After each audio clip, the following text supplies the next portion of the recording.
Η οξέα σκολικοτίτιδα είναι η φλεγμονή της σκολικοδούς απόφυσης, δηλαδή ενός λεπτού σωλήνα, ο οποίος εκφύεται στην αρχή του παχαίου σωτέρου, στην περιοχή του τυφλού, που βρίσκεται στο δεξιό κάτω τεταρτημόριο της κοιλιάς.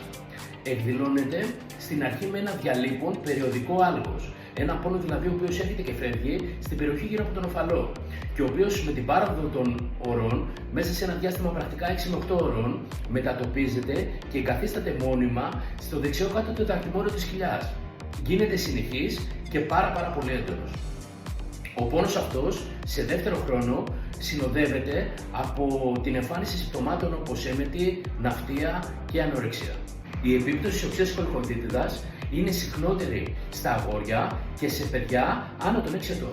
Από τι πρέπει να διαφοροδιαγνωστεί η οξέα σκολικοτίτιδα? Καταρχήν από την οξέα γαστρεντερίτιδα, η οποία εκδηλώνεται με παρόμοια συμπτωματολογία, αλλά ένα κύριο διαφοροδιαγνωστικό σημείο αποτελεί το γεγονός ότι στη σκολικοτίτιδα εμφανίζεται πρώτα το κοιλιακό άλγος και στη συνέχεια ακολουθείται από την χαρακτηριστική συμπτωματολογία ναυτίας, εμέτου, ανορεξίας.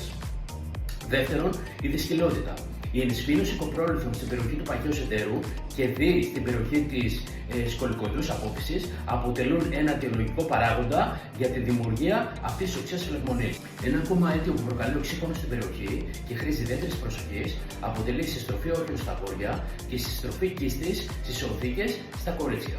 Άλλα αίτια που πρέπει να διαχωρίσουμε από την οξέα σκολικοτίτιδα αποτελούν η μεσεντέρη λαμφαδενίτιδα, η πνευμονία σπανιότερα και φυσικά η ορολίμωξη. Ένα ερώτημα που συχνά τίθεται ή πλανάται στο μυαλό ορισμένων είναι γιατί η οξέα σκολικοτίτιδα εμφανιζόταν πολύ τακτικότερα στις παρελθούσες δεκαετίες από ό,τι σήμερα.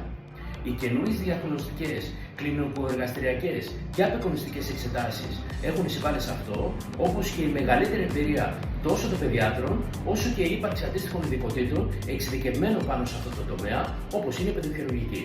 Επιπρόσθετα, η αλλαγή των διατροφικών συνήθειων και η οθέτηση ενός πιο υγιεινού πλάνου διατροφής συμβάλλει στην ομαλοποίηση της ενεργής λειτουργίας και έμεσα μπορεί να δικαιολογήσει αυτή τη μειωμένη συχνότητα εμφάνιση τέτοιων οξέων φλεγμονών στην περιοχή του εντέρου.